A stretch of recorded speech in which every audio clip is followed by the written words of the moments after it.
Welcome to my natural disaster presentation. I have chosen the 2003 European heat wave. This was a natural disaster which, at face value, might not seem like it would be that important, but is a foreshadow for worse disasters to come.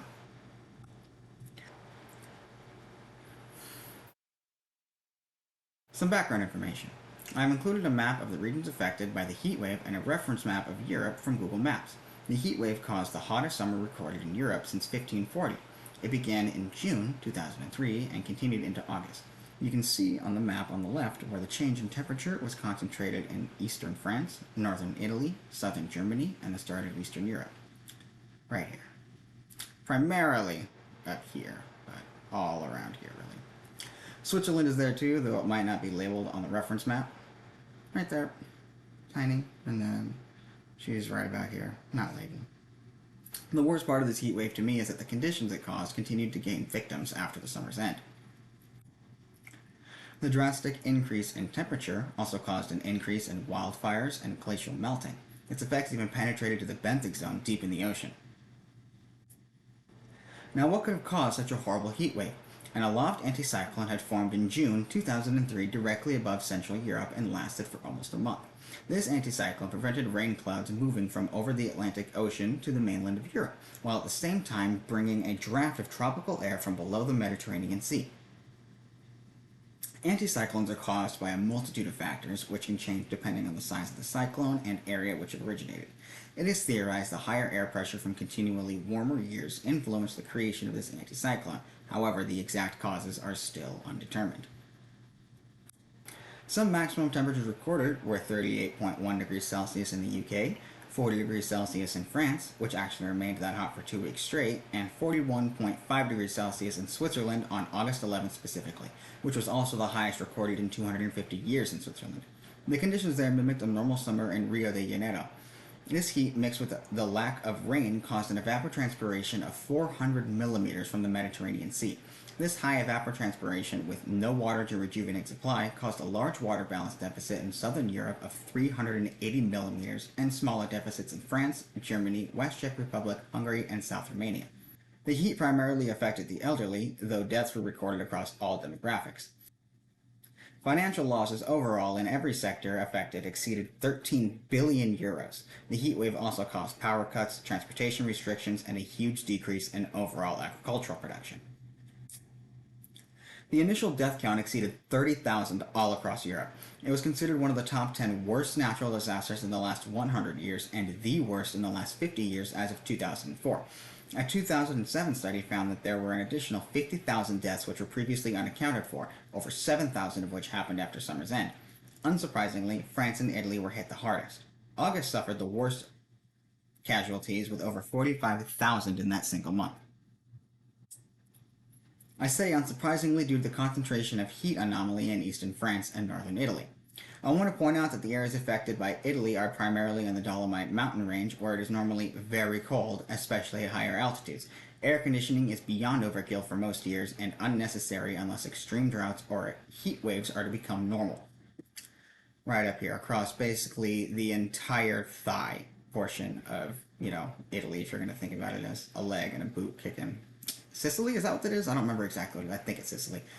The Dolomite mountain range, it covers basically this entire area of Italy, spreads a little into France, a little into Switzerland, a little into Austria, and other surrounding countries over here, but primarily in Italy. Nuclear reactors, primarily in France, though these effects were felt all over Europe, both didn't have enough river water to cool the reactors off in some areas, and in others, the water could not be properly cooled to legal levels. Several reactors across Europe were given an exemption from heat waste laws to sufficiently provide power for the continent. Due to the heat and lack of water, there was an increase in electricity demand which simply could not be met.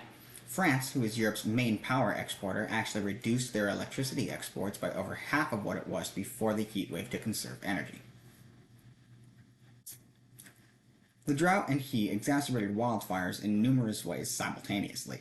The heat dried out the wild vegetation and trees and dried up the land, while the anticyclone prevented natural rainfall.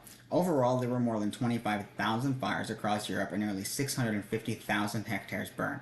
Portugal suffered the most, with over 350,000 hectares burned within its borders. Spain, the follow-up contender, had less than half of that area burned.